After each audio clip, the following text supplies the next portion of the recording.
Impossible. তাই একদম কাঁদবি না, একদম কাঁদবি না বলে দিচ্ছি। ভাবি সামনে আছে তো কিচ্ছু বলছে না। বন্ধু তুই আমার মাফ করে দিস বন্ধু। আমি তোরা ভুল করছি। আমি মনে করছি তুই আমার যে ভুলে গেছো, কিন্তু আমার ধারণা যে তুই সে আমার আগে বন্ধুই আছিস। আচ্ছা হয়েছে হয়েছে, যা সামনে গিয়ে বস, যা।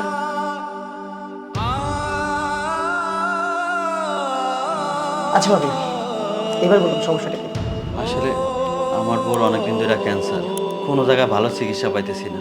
তারপরে শুনলাম তুই বিদেশ থেকে ডিগ্রি নিয়ে দেশে আসছিস, তাই তোর কাছে নিয়ে এলাম। এখন তুই একটু দেখ কি করা যায়। আচ্ছা ঠিক আছে, আমি কিছু পরামর্শ দিয়ে দিচ্ছি, এগুলো কন্টিনিউ করলে